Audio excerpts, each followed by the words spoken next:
Ladies and gentlemen, we are back for another episode of Only Pod Can Judge Me. I'm your host, D. King. We in the place to be. My man to the left. R to the K, a.k.a. Illogic, a.k.a. Illogic 100. Holla at me. And my man to the right. It's your boy Wayne D. Wayne D253. Wayne D. the Barber. Come check me out. What you got for us, Wayne? I know you got something spicy. Hey. You might as well say it. Hey, listen. Hey, before we get started. There you go. Before we get started, y'all like, subscribe, share, smash the like button. Let us know how y'all feel. Leave comments. We'll respond to those, man. We appreciate y'all. We love y'all. Right here, Only Pod Can Judge Me. We are trying to get the subscribers up, ladies and gentlemen. And listen, the only way you're going to find out about this podcast is if you subscribe. Tap in. We got our own social media pages. We got a TikTok. We got an Instagram right now. So we're keeping it live on the social media pages. Follow the page. We're going to have the clips and everything put in place. Both of you guys did a little bit of traveling recently, man. You want to talk to us about, you just did something and you just did something. Whoever want to go first, man. Talk to the people. Hey, it don't matter to me. Listen, me and the boys did a annual vacation. We always make our way down to the NBA Summer League. So we was down in Vegas and we was able to tap in, see a few of the rookies go. We got to see Victor play. He was solid. Look, that was a game he had 28. It was a solid game, but I'm like, I'm still not sold on him. Look, he too a little frail. 190 pounds at 7'3" is soaking wet. 193, seriously. But he was solid. He was solid. I was impressed with a few second-year players. I was impressed with Jabari, the way Jabari played. He was cooking. Nate Smith from the Pacers, he was actually solid. There was a lot of solid players out there, but just enjoying with the fellas, you know, young bucks, and let them at least get the experience of seeing some of the NBA talent. And yeah. So what a difference a year makes in the NBA. Man, a complete difference, because I wasn't sold on Jabari at all, but I'm like, man, Jabari's confident in knowing where he wants to put the ball, knowing where he wants to go. That's good to hear, because I will say with Victor, I think people are split in half right now when it comes to him. Yeah. Half the people say yes, half the people say no, but one thing you cannot deny is his skill set at 7'3", and being able to put the ball on the floor and do what he does with it is pretty impressive. I just think that with that organization under Greg Popovich, and he just signed a 5-year deal. Yeah, he did. And still being the coach, I think that he develops him and gets him to what he needs to be in the NBA. But I was with you. I'm like, what's the hype of what they're saying? Is like they're saying the biggest player since LeBron. Right. So it's like that's some big shoes to fill. They always come on that hype every year, man. Somebody's going to be the next. Ain't nobody said never in the last 10 years the next LeBron, that type of hype. They'd be like, Anthony Edwards was the number one pick. They didn't hype him like that. You know what I'm saying? I was there for them, and I seen him put on, but like you say, it was not. And then, so I was like I said, we've been going, maybe this is our 4th year going, but just to be down there in the atmosphere, like I have never seen it. It's because the games are at UNLV, and I've never seen the top deck sold out. So when we was at the game, the top deck was sold out. So they were like, tickets is only normally go for like $60, and they was selling them things for like $100. And I'm like, sheesh. Yeah. But when I was seeing them, I was like, the crowd was booing me, because I was getting on his helmet like, he's trash, he's terrible. I'm like, I was getting on my guy like, and then he would do a little dunk. He'd be like, you impressed? I'm like, my guy is terrible. So I was watching him play, and you know how you just put your back on somebody, you kind of back them up, and you know get to the hoop to back somebody up and lay it up. So he was backing up like a 6'3", I can't remember the guard, but he was like backing up a 6'3" guard, and he was trying to back up, but the guard was pushing his body forward. Like this dude was going forward to the 3-point line, backing him up. I'm like, dang, because he's only 190. Right, and he's baby face. I'm like, he got to get his weight up for sure. He definitely has to get his weight up. It's kind of like the same problem as Chet got, right? So Chet's game is different. Chet, I feel like, it's almost like how KD was. KD was at 6'10", 6'11", was able to still move and navigate with that body that he had, even able to come off the shoot. Chet's not going to be like crossing you over, ooh. But Chet's ability just to move with 6, how tall is Chet? Like 7'1", 7'2". But his ability to move with that size that he have, Victor just seemed like he was doing spin moves at 6'3", and the guards was just not. It's just, I don't know. It's just different. I ain't sold. He could be good, but I'm not sold. I wasn't impressed at all. So it remains to be seen. They wasn't liking me at Summer League at all. I don't know if I'm welcome back. I hope they don't make you eat your words, because they can remember this podcast, man. Remember this. Lock this this is. For real, I'm not sold. I can't say. I'm not saying he's not gonna be nobody. I'm just not sold yet. Right now, I got you. Okay, what about you, man? Man, you know, I had to travel down to Sacramento, man. Once again, man, went to my family reunion, Johnson family reunion. Man. Come on, Johnson family, Johnson family reunion. Johnson reunion. Who poured the Pepto-Bismol in the Kool-Aid? Hey, you know what I'm saying? I forgot the uncle's name of that movie, man. Uncle Earl. Uncle Earl.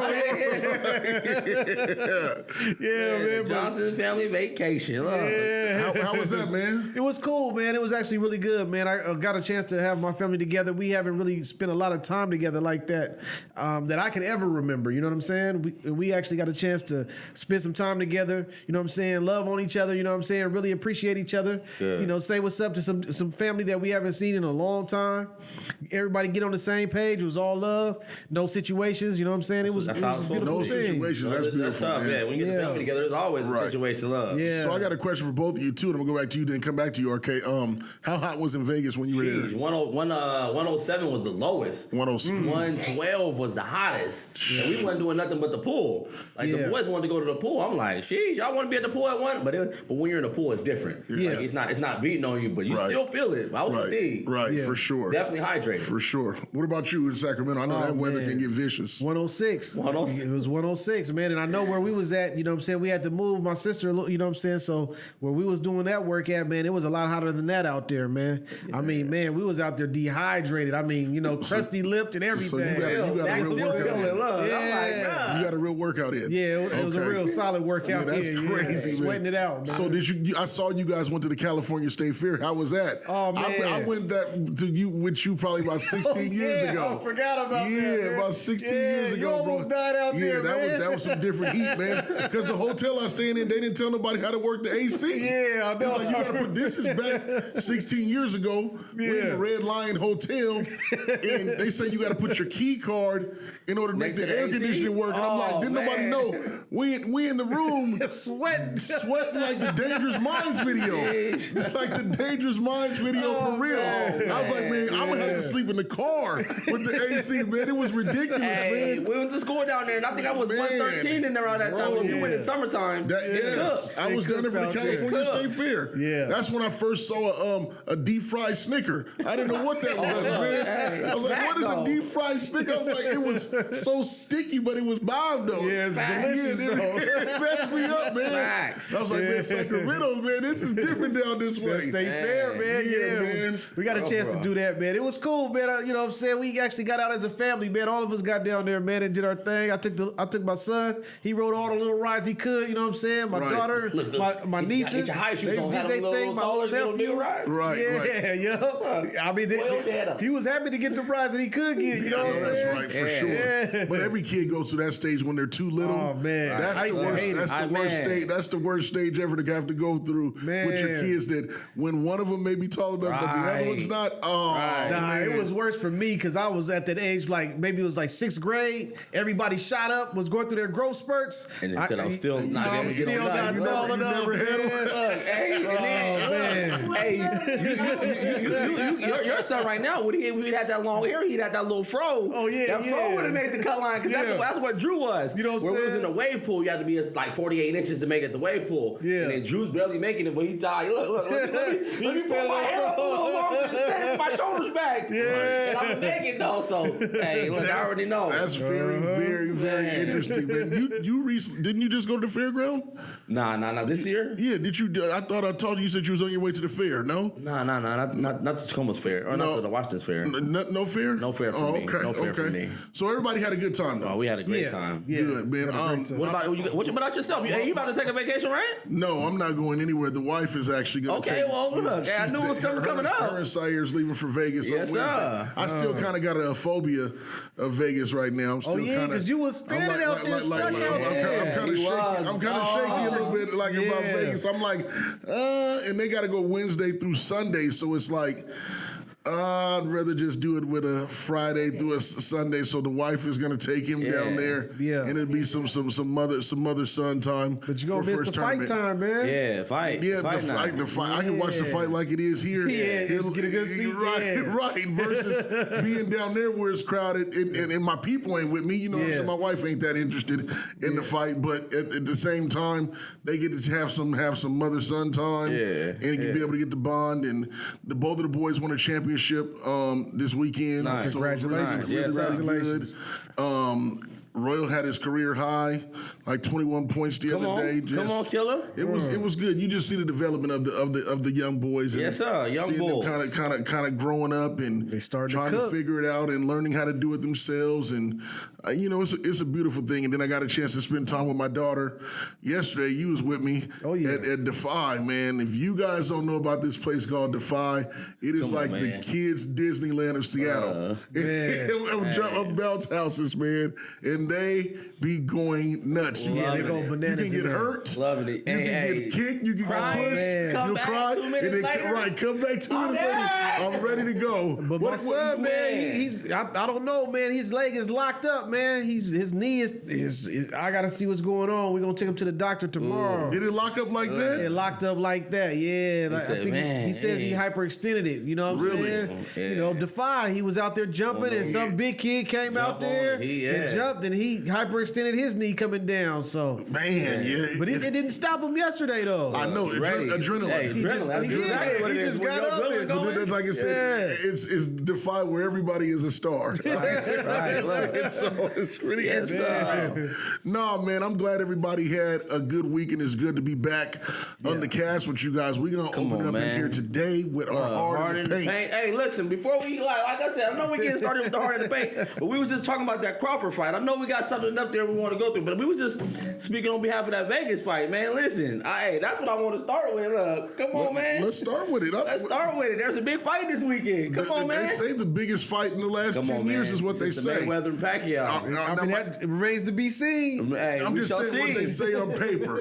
They say right. And they both kind of in their prime. Yes. And one of them holds 3 belts. One of them holds 1 belt. Yes. But they're both undefeated. Yeah. With 20 plus knockouts each. Yes. And really, neither one of them have too much of a weakness. Nobody's really ever seen the weaknesses from either one of them. Agreed. So it's really you're flipping a coin to kind of say who you prefer. Right. Because nobody really knows what is going to happen in this fight. Man. But the anticipation is real. Why don't you guys expound on that? Listen that. Go ahead. Hey, listen. I mean, you know how I feel about it, man. I'm riding with Crawford, but I feel the same way you do, man. It's a toss-up. Who knows what's going to happen in this fight, man? You know what I'm saying? I think Crawford has a little bit more in his bag. I think he has a little bit more to give. But you can't count Spence out. Spence is going to be... if they get in there and they really knuckle up and turn it into a phone book fight, it's going to be one for the ages. Ooh. But if somebody's in there running, trying to extra do some Showtime type stuff, then it's gonna be I'll still check out the next one, but it's not gonna be. I've never saw Spence run though. Yeah. I haven't. The cool part about I'm not saying Crawford ever ran, but I've never saw Spence run. I don't know if Spence can run. And I'm gonna go, since we've never seen him. I think he's never been, like you said, I don't think he's ever been tested, and no one's pushed him to run. Yeah. So I'm on the same level as RK, as saying, man, I'm on Bud also.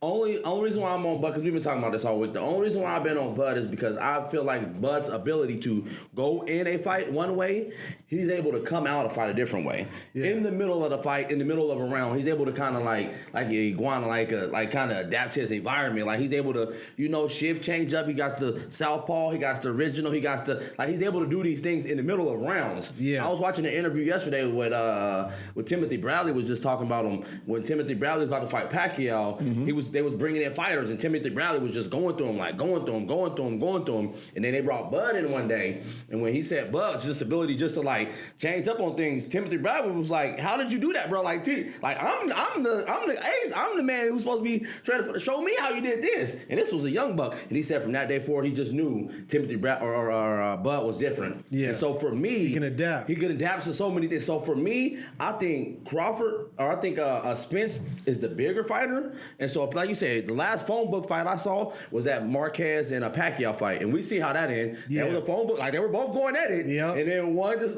came through, lowered his head, and caught him with one. Just caught him with one, and that's the last phone book fight I've seen. But if it goes down to that, I'm on the side of Spence. Like I think Spence is the bigger fighter. He can go to the body more. Yeah. But I'm just like, man, Crawford is just he got tools, man. He has the book. He has the bag. I'm waiting patiently. Go ahead. No, that's it. No, you sure? I mean, that's all what else is there to say? Has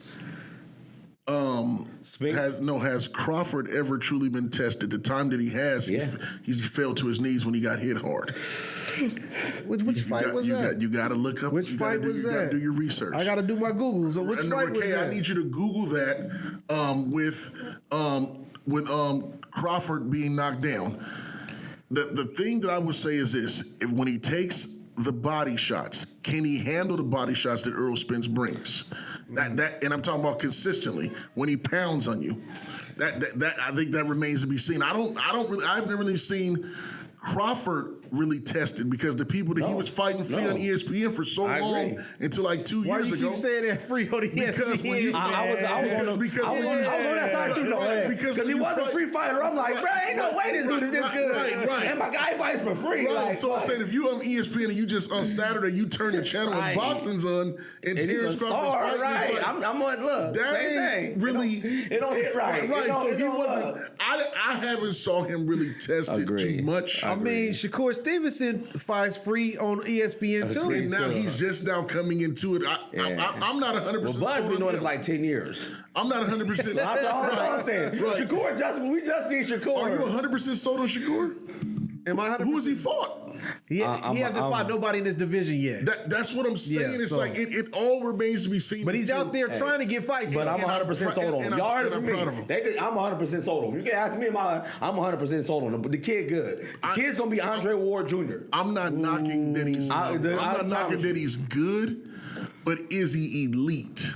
There's levels to this. I think you heard it from me. Andre Ward Jr. good, but is he elite? He's elite. Yeah. He's elite. There's a reason why ain't nobody raising their hand to fight him right off the bat. Right. I mean, Kambosos wants he approached Kambosos, told him he lost straight to his face. You know what I'm saying? And Kambosos like, let's fight. But I don't think they arranged it. You know what I'm saying? Well, he said that he's not on his level.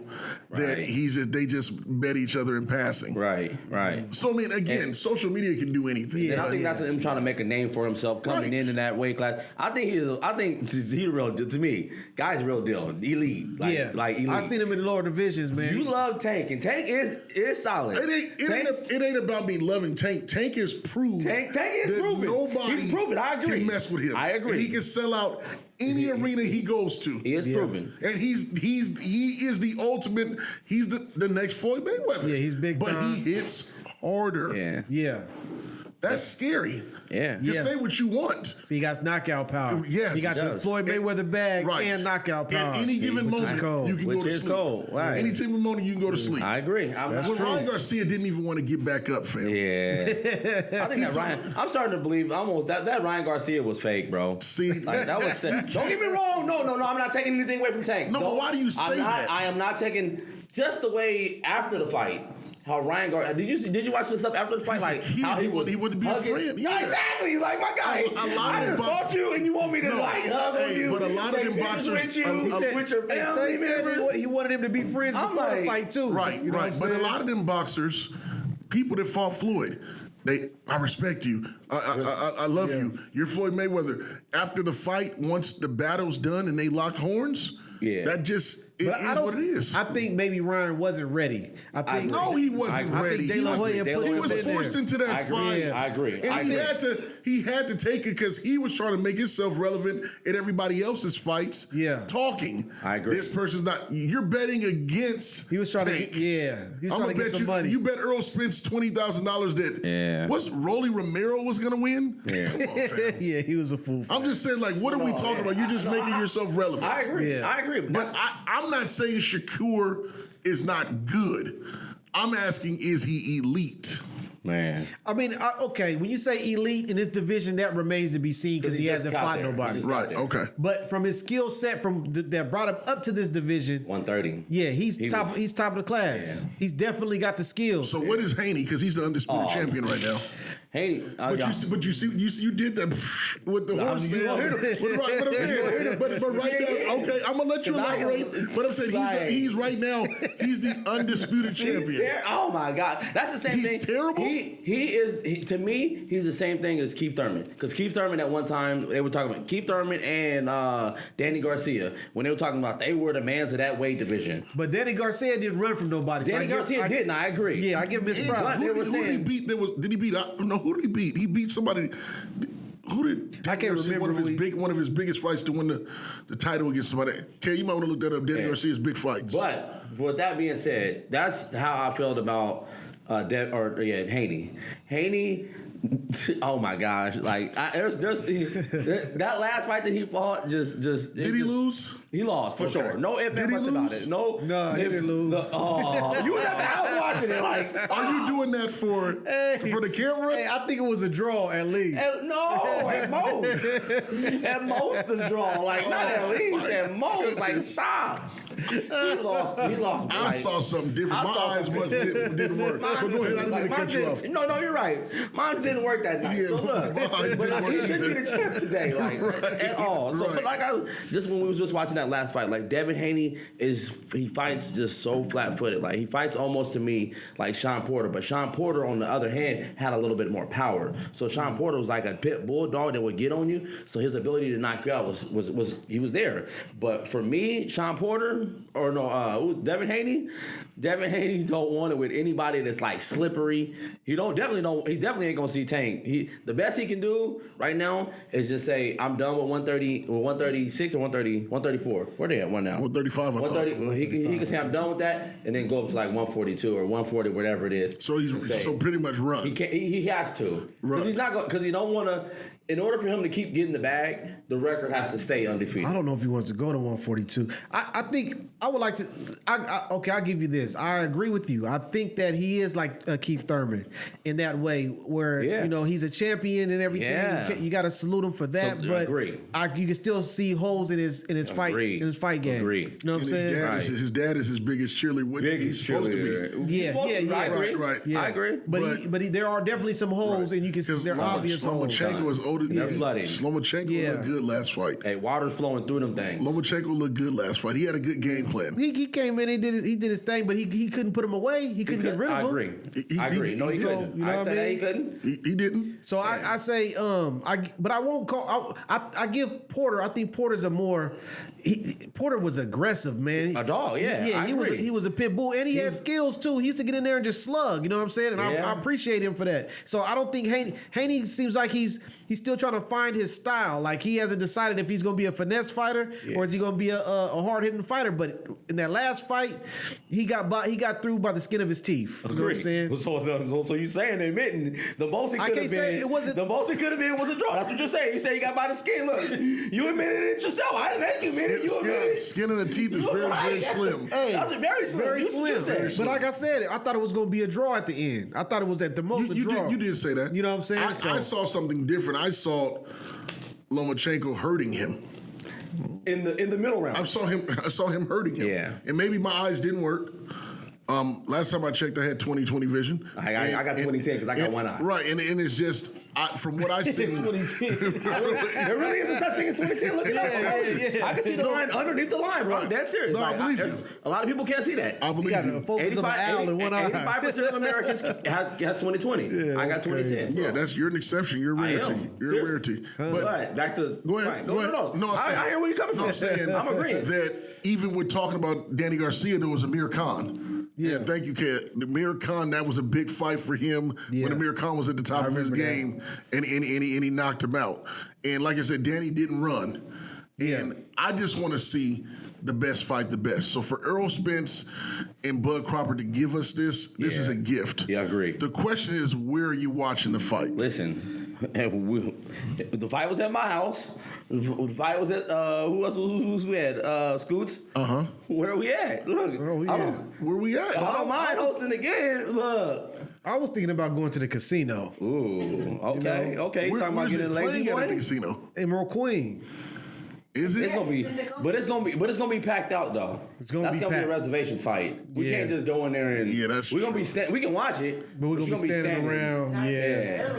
You gotta get I'm there not getting there early. I'm telling you that now. That's on a Saturday. That means like you got to get there at 12 in the afternoon. The fight until 8 o'clock. Yeah, I'm not standing there hanging around. That's smoking fist. Right, sitting in your seat like no way, no how. Especially when you can do a pay-per-view and watch it on your 70 inches, 60, 65 inches, and with some food and just chill. You know what I'm saying?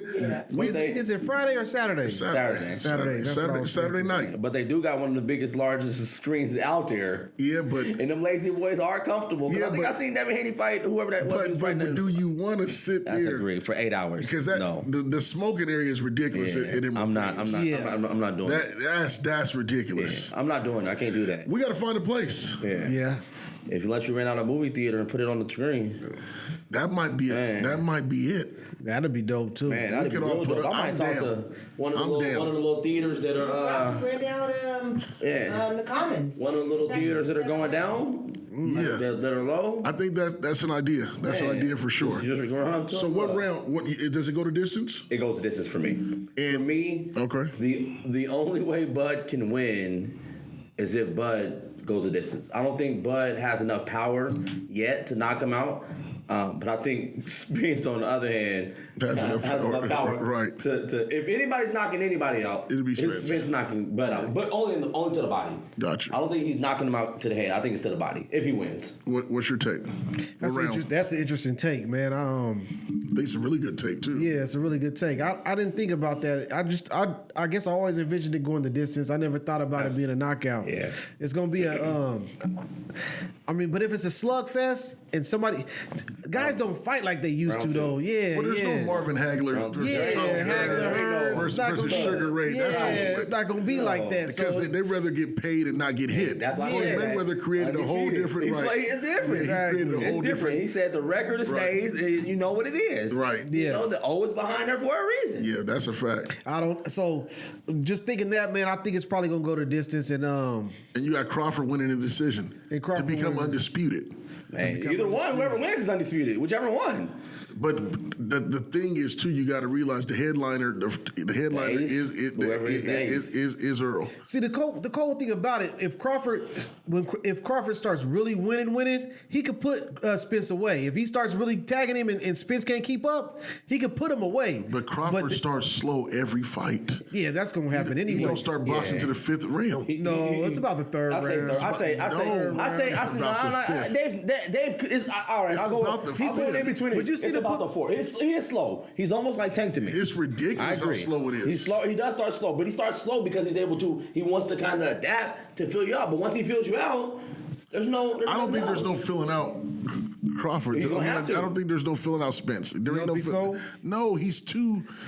Because he can take a punch and he's gonna get on the inside of you, and he throws punches on the inside that just really hurt you. Sheesh. It's detrimental to your body. That's true. It's detrimental to your lungs. I'm telling you. Yeah, for real. I don't know if Spence has fought somebody. And this is another.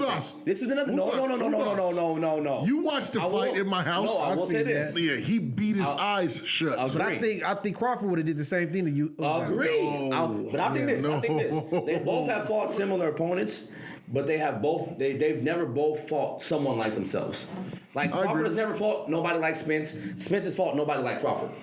With the ability for both of them. That's what I'm saying. So this is a fight that we've never seen happen, and I'm glad that it's in their prime. I'm glad they didn't run from it. But they got to get in there and fight. That's the only thing. They can't do that old running thing. The thing I don't like is the contract clause of a rematch. I don't like that. Yeah. Just because you don't do that before the fight happens. Yeah, they trying to double up on that money. Right. And with that being, and I'm glad that you brought that up, that kind of me going into the fight kind of has a feeling of it's going to be a draw.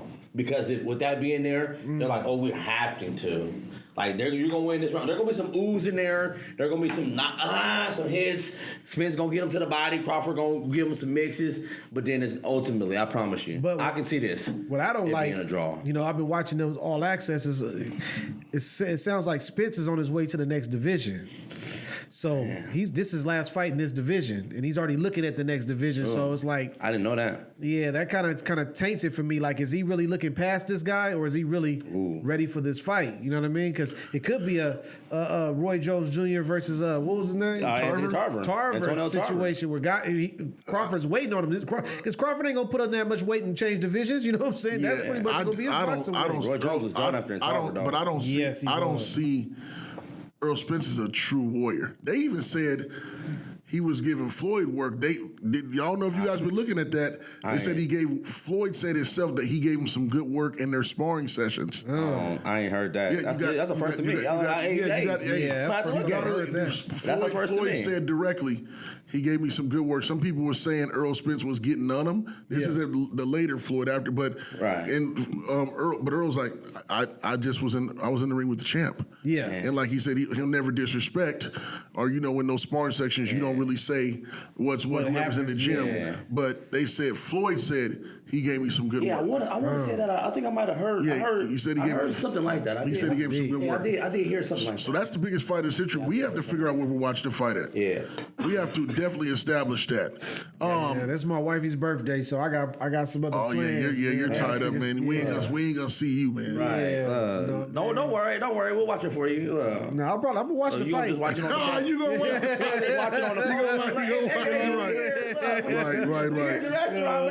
Right. So to set the record straight, Dwayne still has I got Bud Crawford. RK still has Bud Crawford, and I am going Earl Spence. Man. I don't know how it's going to end or what's going to happen, but I think that in order to be the champion, you got to beat him. But one of them has 3 belts. It's always. Listen, I'm telling you that's the difference, bro. Hey, Javante ain't got no belts. That's because he changed weight classes. Yeah, but I'm saying he's still the man. He ain't got no belts. He ain't tripping either. Yeah, I know. And he's the highest That's what I'm paid, saying. So the belt ain't gonna really make it. You know what I'm saying? I'm just saying. But I will say this: he didn't lose none of his belts though.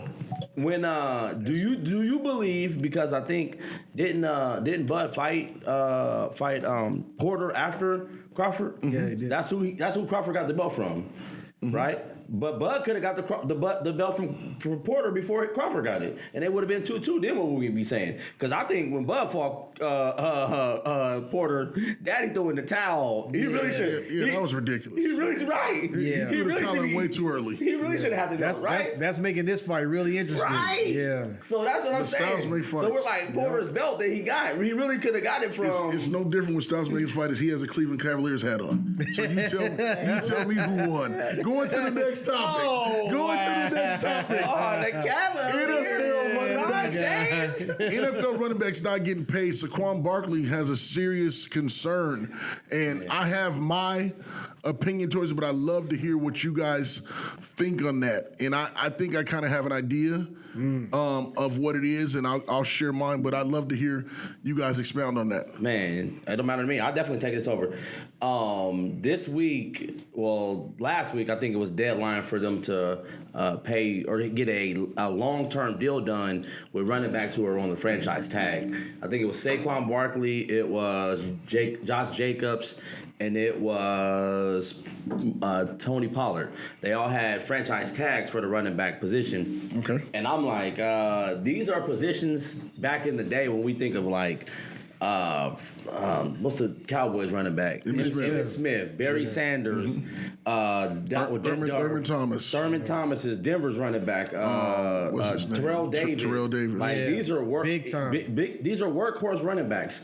I think the NFL now is going to like a pass-happy league, so you seeing receivers getting paid big dollars. Like I think what did Odell Beckham get paid from Baltimore? I think it was like 15, 16 mil. Yeah. And he had a hurt ACL last year and didn't even play a whole game. And it's like you could pay him 15, 16 million, but you won't even pay a running back. So I'm like, the highest paid running back right now, I think, is boy for 49ers, Christian McCaffrey, and I think he's only making like 16, 17 million. Matter of fact, Rakea can take a look at that. What's the highest paid running back in the NFL? There's not. I mean, because Henry it's not Derrick Henry. No, he needs not to even get paid. Christian McCaffrey is the highest paid running back in the league right now. I don't even think he's. I mean, he's good, but it's like they doing special plays with him. It's not like he's a traditional running back. But he's being paid as a running back, but playing and catching the ball out of the backfield like a receiver. Yeah, like how Amari Cooper, or not Amari Cooper, boy from New Orleans, Alvin Kamara. Like they do running back work. And receiver work. So I'm like, she's like, how is these running backs not valued to the and it's to the league. This isn't just to certain teams. This is to the league. I'm like, well, yeah. I mean, there you have it right there. Crazy, I mean, you have Christian McCaffrey, $16 million a year. Yes. Kamara 15. Yes. Dalvin Cook, but Dalvin Cook just got cut, didn't he? Dalvin Cook got cut. Yep. So he was making 12.6, and he was 30. Got cut. Derrick Henry 12.5. Yeah. Nick Chubb 12.2. Joe Mixon 12 million. Right. Aaron Jones 11.5. Tony Pollard 10.1. They cut Zeke. That's crazy. But they did save money when they cut him, so I can see why. But that's still Zeke. That's still a top running back in the league. Right. And then you got Saquon at 10 million. It's crazy. But of those offenses, those teams that are listed, 49ers, Saints, Vikings, Titans, Browns, Bengals, the only one that really features a running back is the Titans. You know what I mean? Everybody else is past. Well, the Bengals feature Joe Mixon. He gets the ball 20 times a game. And Christian McCaffrey was featured in Carolina before he got. Josh Jacobs is actually featured for the Raiders too. Agreed. Josh Jacobs had his best year last year. And Nick Chubb led the league in rushing yards. Right. Yeah. Like those running backs are featured, but what it is though, they know that the lifespan of a running back is 3 to 5 years total. Agreed. And Saquon has been blessed to come back from injury. Agreed. Aaron Jones has been blessed to come back from injury. Agreed. Derrick Henry has been blessed to come back from injury. Yeah. Agreed. Christian McCaffrey came back from multiple injuries. Yeah. So the lifespan is 3 to 5. That's why I'm not going to say they treat them like they're a dime or dozen. Agree. Because there's always some studs coming out of college. Yeah. You know what I'm saying? Right. And again, when you can play as long as Derrick Henry to take those beatings, the body can only take so much. Right. They take the most beatings out of any player in football, which is running backs. 35 times a game. Right. And it's even if you're grabbing the ball and not even getting it, like just blocking, you're taking the hit. Like, so you think 35 plays a game, you're really getting the hit. Like, and for example, Nick Chubb, they're blessed to have Kareem Hunt. Yeah. Because if they didn't, he would get the ball 30, but he would get 30. He's gone now. I think he's gone. But he would get 30 touches a game. Yeah.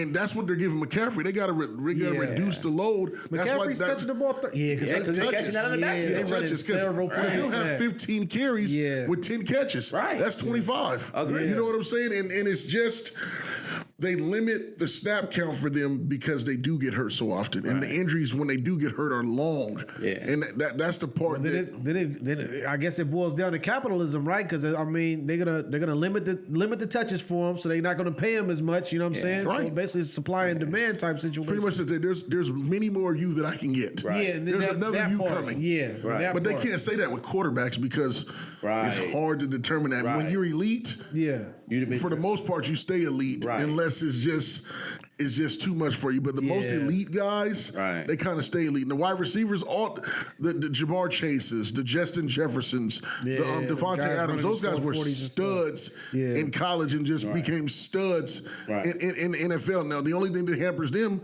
is when they get hurt. But they're not. But once again.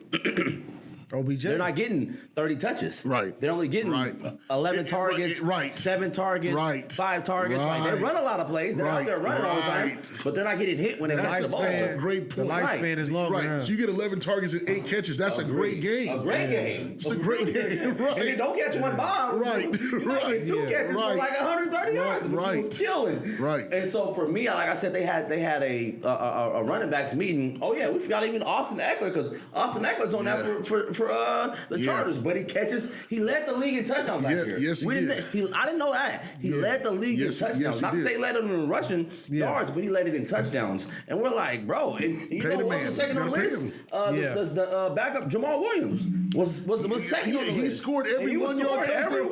Right. He was up there leading the league in touchdowns. But I'm like, that's crazy for me to believe that. Like I said, they just had a running backs meeting. I think it was 2 days ago on Friday. They had all the running backs got on a Zoom call and was just talking over it. My opinion about it is I think the running backs really should just go on 1 year contracts where you're paying me if I was a stud last guaranteed year. Money? If I was a stud last year, you're gonna pay me $25 million to be running the ball for you this year. For 1 year. For 1 year. And if I get hurt, I get hurt. That's on me. But I'm at least getting $25 million when I run next year. If I led the league in touchdowns or I led the league in rushing yards, like come on now, you can't pay me no. You can't be Dalvin Cook and be 12.6 and they cut you. Come on now. What are we talking about? He's one of the best running backs in the league. All right, top 5, top 7. Period. All right. And the only thing that I can see that probably triggered that is money.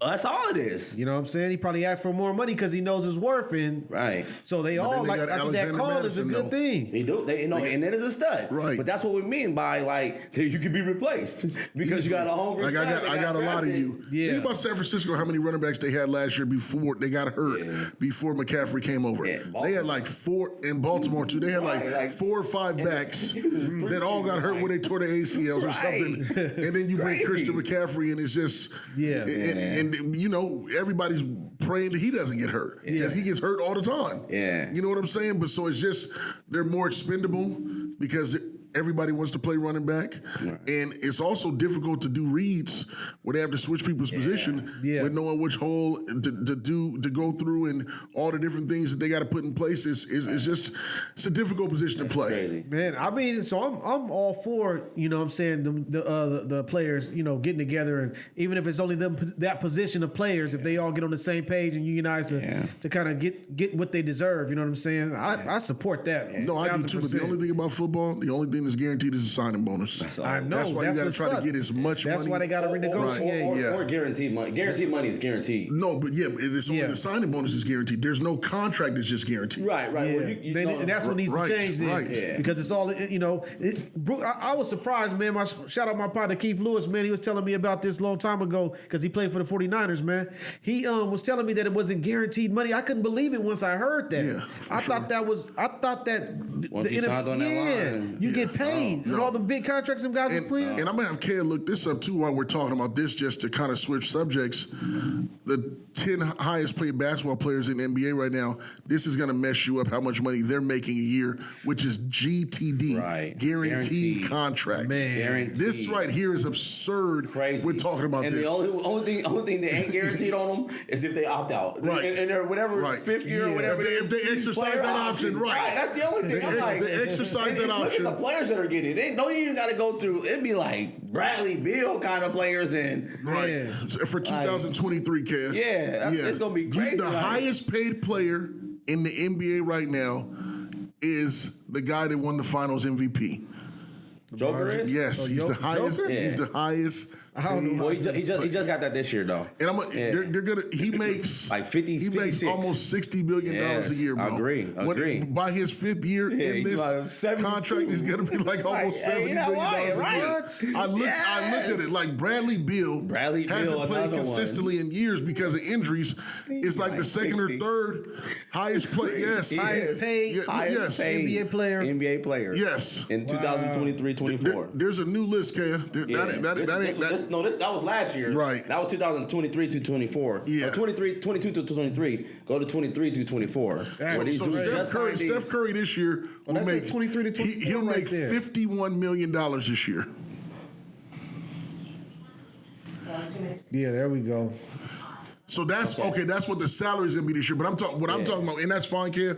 But what I'm talking about is the actual contract. Of what the terms of the agreement and how much they're going to make overall. And the minute they sign that paper, if they don't play no games, gentlemen.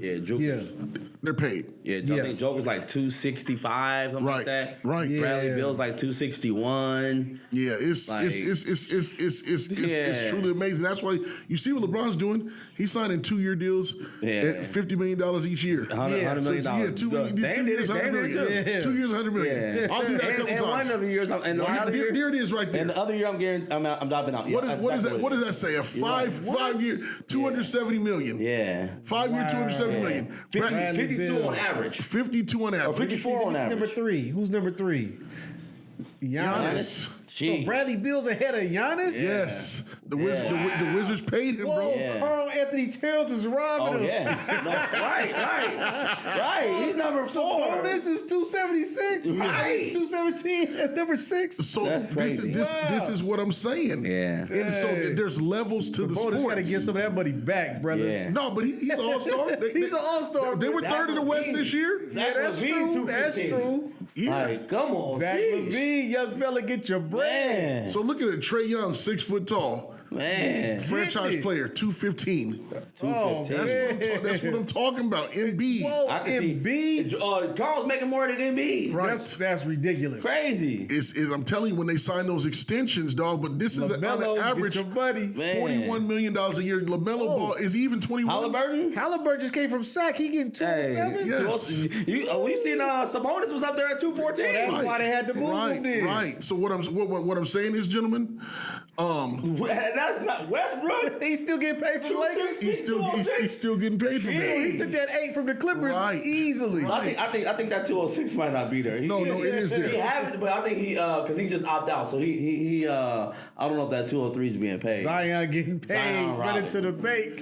Hey, you can put it to the bank. But that's just to kind of give you guys.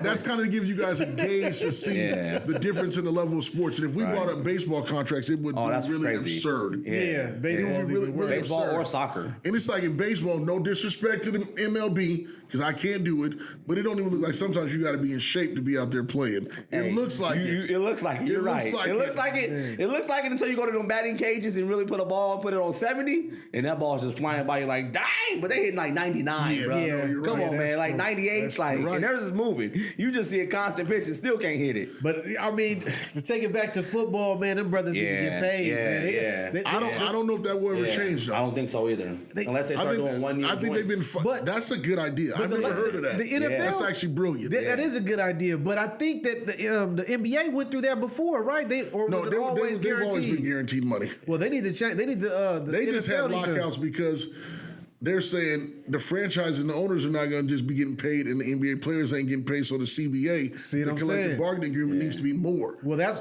Jerry Jones need to get out the way and let these NFL players get paid, man. I'm gonna tell you guys something that's gonna mess you up. You ready for this? Yeah. Charles Barkley signed a contract with TNT for 10 years for $200 million. Woo. Did you hear what I just said? Just a talk. Charles Barkley. He's making more than NBA. That's what I'm saying. He's making more than the top 10 running backs together. Right. Wow. On the NFL. Right. The top 20. Right. So you put 20 running back salary. They're going head-on collision every week. Guaranteed money. Guaranteed. So that's why I say, man, it's like, that's why they said tell you to put a bat in your kid's hands or put a golf club in your kid's hands or put a soccer ball in your kid's feet. They ain't got to touch nothing. You're right about that. So that's the option. This is what's available. But in kind of going to basketball, which brings us to one of our other topics, is the Air movie. Everybody said what they thought. I had that opinion about Michael Jordan of why he wasn't. Tell me what your thoughts were. Hey, and I thought he was. I'm not saying I'm a LeBron or not I was about to say LeBron because that's my guy. But Jordan, I was really, and I watched the Air movie. I was like, man, why does my guy's face? He's never in it. And I'm like, wait. When you see him, you see in the back of his head. And I'm like, Jordan cannot be that arrogant to not sign a contract to let.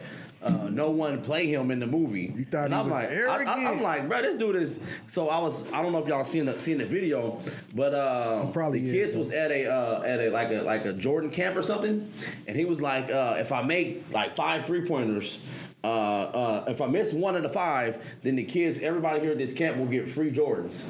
And so he knocks down 4 of them, right? And the kids is like, miss. And Jordan goes to the line and knocks it down like, ain't none of y'all get. I'm like, this guy right here, you couldn't even get the kids free Jordan. That's Michael Jordan. That's Michael Jordan. That's Michael Jordan. That's Michael Jordan. That's him. And that explains it. Right. So when I seen the movie, I'm like, ain't no way. Like, you about to not make me like you even more for you to come in here and not put your face in the movie. So when I heard that, I was kind of like, Yeah. Go ahead. What's your take on it? What's your opinion on it? I'm thinking, man, about the Air movie. I guess I thought the same thing, man. I didn't really look into it that much. I thought, Michael Jordan, he just didn't feel like nobody was up to the par, to really embody him, I guess. So maybe I thought it was arrogance or hubris or something. I really didn't. I looked at it like that, but I didn't really read into it too heavy. But what do you got? So, my opinion, we tell you what the facts are. So give me your opinion about the movie first. My opinion was I didn't understand why we couldn't see his face. I didn't think it was an arrogance. It was like, why won't they show his face? Like, did they not want to pay him, or did he disagree with them saying that they can use his likeness in that regard? But it didn't make sense because they're talking about his shoe, right? And he gets paid off of that anyway. Yeah, but when I saw in reality, go ahead, of what it was is Michael Jordan, the director, and what's the guy that played Sonny Vaccaro, which was Chris Tucker? No, Jason Bourne. What's his real name? Matt Damon. Matt Damon. They felt that they couldn't find anybody that was big enough or whatever to play Michael Jordan. Physically big enough? Like, or just the statue, this had to be like Jordan. A LeBron figure, right? Like right. This is Michael Jordan. Michael Jackson kind of, right. Like, they couldn't have nobody play him. So Michael Jordan said, "That's fine, but I have 2 demands. Yeah, that Chris Tucker played that executive Howard. Yeah. Because he was an intricate part. Shout out Chris Tucker. In making sure that that deal got done. Right. And that his mother was played by Viola Davis because she's the best actress in the world. He's ever seen right. in the world. He's ever. And he said those 2 things was, so everything, he was on board with everything for that. Yeah. And he was fine with it. Yeah. He was fine with them not even showing. Right.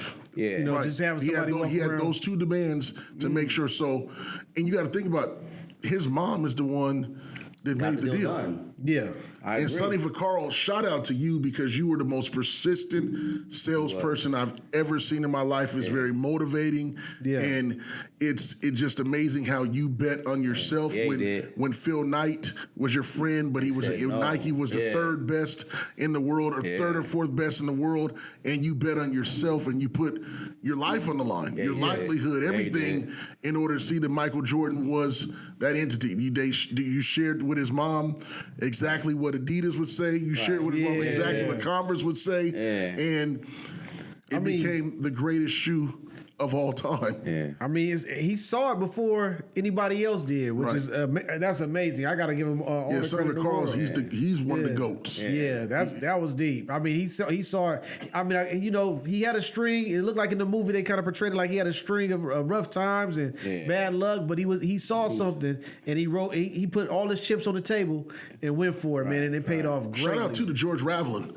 Because George Raveling is was one of his buddies that they went to even kind of go to get the interview with Michael Jordan. Yeah, and he's the one, right? Yeah, he was the one telling him not to visit, that he shouldn't have visited the house. Right. He was like, "Look, if you did it, go with your heart, go what you feel. If you feel passionate about that, because everybody was like, nah, bro, you can't just show up at somebody's house." And he was just like, "Look, I'm about to do it anyway." He was like, "If that's what you want to do, go for it." Very inspiring, and it paid off. Doesn't he have a story of his own too? Sonny Vaccaro? George Raveling? Yeah, George Raveling. Yeah, he's the one that created the McDonald's All-American, and he's the one that selects all the players for that. He was a big-time ambassador in basketball for years, and he had the relationship with the inside to Michael Jordan because he was close with Dean Smith.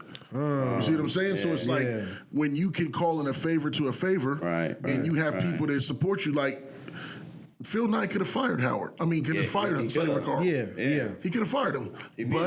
But after he found out he did the house. But he realized that we're going to go as he goes. And in that interview, in that room, when he put all the notes and stuff to the side. He was like, look, y'all 5 in here. Right. And Michael...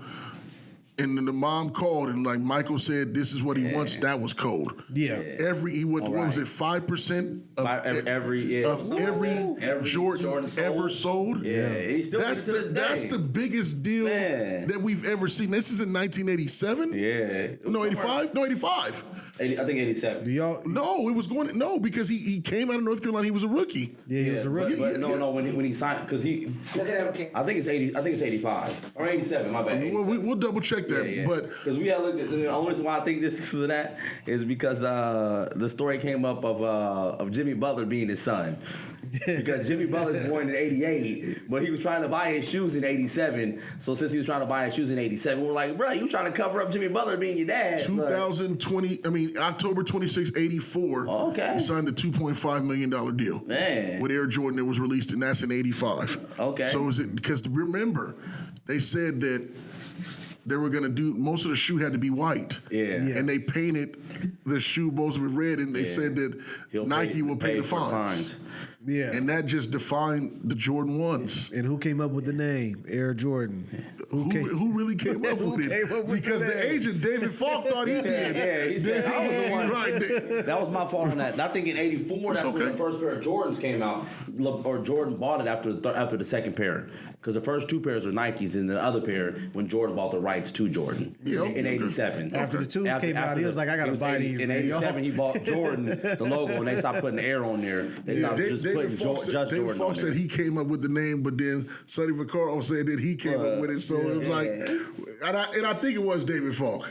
It had his agent, because he joked about it in the end. Right. He was like, "Look, I came up with the name." But David Falk was mad because if you don't make this happen, now that the Jordans are interested, he can't say that because you work for them. Right. You know what I'm saying? So it's like it was just an inspiring thing. So anybody out there that's watching, Michael Jordan had his fingerprint was all on the Air movie. Yeah. He just decided he wanted two. He had 2 things he wanted, which was Howard Schultz to be played, or Howard, I don't know if I'm saying the last name correct, but Howard to be played by Chris Tucker, and he wanted Viola Davis to play his mom. Yeah. And they did a fantastic job in that movie. Do you realize that's the same, well, not the same deal, but that's a similar deal that Kanye West was going for with Nike, and they told him no. Down. Yeah. He wanted to be able to get basically get a percentage off easy percentage for the life Adidas. of it. Yeah, because they just wanted to pay him flat out for the endorsement of the shoe and keep all the rights, and he wanted to get paid basically a royalty off of each shoe that was sold. Yeah, and they told him no. Wow. Yeah. Yep. So they didn't give it to everybody. You know what I mean? What was his deal he signed with Yeezy? I mean, what did he sign? I really don't know the details of that deal, but I know that was the reason why he left, because Adidas was going to give him the royalties. But didn't recently he just got it back, the rights to the Yeezy? I'm not sure. I think we'll check on that here in a minute, but I think that he got the rights back because I knew they took it away when all that stuff was going on. Yeah. I thought that froze his accounts. He got the rights to Yeezy back from Adidas. Yes. But he didn't get those designs to those, what they call the Crimson Red and all those, the first ones that he came out with. Okay. Nike still owns the designs for those shoes. Something red stuff. Yeah, something red. I don't know what Red they call October. The Red October. The Hunt for Red October. I'm like, I don't know, something red. You're right, but I'm like, The Hunt for Red October. Yeah. Those is fire though. So staying here in this NBA place, so this is Team A versus Team B. Team A is Luka, Jimmy Butler, Jason Tatum, LeBron James, and the Joker. Team B, Steph Curry, Devin Booker, Kawhi Leonard, Kevin Durant, Embiid. Team RK, who wins? Team B. Why? Because they all won before. No, not all of them, but yeah. This is a 7-game series. Yeah, 7-game series. You got Team B to win in the 7-game series. What's the outcome? What's the series? Hold on. Let me get a pause now on you this. want to backtrack. Okay. I gotta look at this because I'm looking at Kawhi, man, and I think he's done, man. So is this old Kawhi, like prime Kawhi, or are we talking about Kawhi today? We talking about everybody in their prime. Everybody in their prime. Prime KD too. Everybody in their prime. I'll still take Team B. What's the series? What's the series? Oh, it's gonna go 7. It's gonna be 3-4. 4-3. 4-3. Yeah. Okay. Yep. Okay. But Team B's gonna get it. Steph is he's gonna do his thing. There's a lot of Book. He's the jury's still out on him. He's a solid player. He's an all-star, but the jury's still out on him. He hasn't won yet. Prime Kawhi. Come on, man. I'm matching him up with Bron. KD, he's getting down, and Embiid, he's MVP. Okay, what you got? No. I want to go last on this. Okay, I'm gonna let you. What you? Same thing. Luka, Butler, Tatum, Bron, Joker versus Steph, Booker, Kawhi, KD, and Embiid. I'm going Team A. Team A. And why? The Joker's too much. He just proved that. He's too much. Jimmy Butler, playoff Jimmy, he's different. That's Jason true. Tatum is amazing. Come on, LeBron in Miami? Dog, that's not even real. That's like Superman is just. And then this Luka that's playing right now? Come on, man. Who is Steph Curry going to guard? Agree. Luka? No way. Steph has never been a big defensive player. But how many points is he going to put up? Hold on. I'm asking you, who is he going to guard? Who's going to guard him? Somebody can guard him. They can put somebody on him. Come on, man. Butler can guard him. But if you put somebody on him, you put Butler on. You going to open up Booker or Kawhi? No, you put KD? Butler. No. You put Butler on Steph. And then you put Jason Tatum on Jason Tatum on Luka or on I'm letting Luka guard. I'm letting Luka guard Kawhi. You right, I'm right? letting Luka guard Kawhi. You right. That you can have somebody guard Steph, right? You can have Tatum. So hold on. Or Butler guard Steph. But you still got KD out there. Wait. You still got Kawhi out there. Exactly what I'm saying. Before we go into deep of that, if we talking about a Miami LeBron, or I'm putting LeBron on Steph. A Miami's LeBron was still a defensive stopper. He locked up Derrick Rose. He locked up who? MVP Derrick Rose. Yeah, but don't say no. Ooh, he's one of the greatest. Oh, Derrick Rose is solid, he's more than solid. But Derrick Rose, but he was a penetrating. He was a layup. He was a layup point guard. He wasn't an outside shot guy. He was a bucket though. And that same guaranteed bucket, yeah, definitely. But that doesn't mean that he's gonna.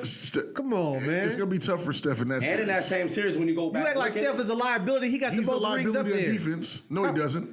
Who got more rings than him? He ain't got the most rings up there. Who got more rings than him? Him and LeBron got the same amount of rings. Okay. Steph got 3. Steph got 4. Yeah. Him and LeBron got the same amount of rings. Same amount then. So, he got the most. He got the same amount of rings. Right. I think y'all still trying to put slander on my guy's name, man. No, Why? we're just like... We're talking about teammate. You guys are talking about him like he's a liability out there. No. He's got the I didn't even get my opinion on this. I know. Look, I was trying to give mine. Go ahead. I was trying to give mine, and my thing is, the biggest problem that I have in this situation is who is Steph Curry going to guard? Agree. And this is everybody in their prime. Agree. Just everybody in their prime. Agree. Because he can't guard Luka. Luka's just going to post up. Agree. He can't guard Jimmy Butler. There's only one ball out there. That's true. They still have to play D. They still have to play D. Who's going to stop Steph? Why just told Who's you? going to stop him? Jimmy Butler. No, we can't put Jimmy. You act like them guys have ever stopped him. This is. Well, then go to yours. Okay, yeah. I'm putting LeBron on KD. They're just gonna have to go. They're gonna have to go back and forth. I'm gonna put Tatum on KD, and I'll put LeBron on Kawhi. It don't matter. Either way, I'm just put this Kawhi and KD on the same team. LeBron can't guard them both. But LeBron and Tatum, none of them can guard Tatum. Nobody can guard Tatum up there. Period. On either team. Kawhi can. Kawhi can, but no, he can't. He can slow him down. I can say slow him down. He can't guard him though. I ain't gonna say guard him. He's too crafty. But I'm in that same. My opinion. I'm 100% sold that it might be a 5-game series with Team A. 5 game. Because of the fact that 5 games. 5 games. Oh, this guy. I am not going. I disagree with that. I'm going 7. I'm not going 7 because if Steph goes crazy, I agree. He can win a game by himself if he goes crazy. That's what I'm saying. What if Joker does what he does? Who's guard Joker? Him and Embiid will cancel each other out. Though. No, They would. We didn't see him play off Embiid.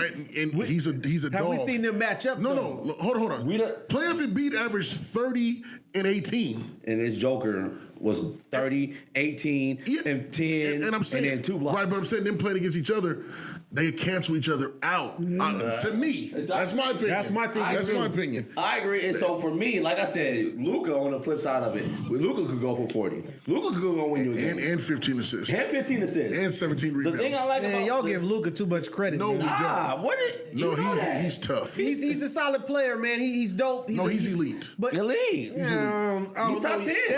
That still. I need to see more from Luka before I call him elite. What else you got to see? I mean, he's first team All NBA again. Right. What do you need if you're first team All NBA multiple times in a row? A ring or something. So a ring doesn't identify. Finals appearance.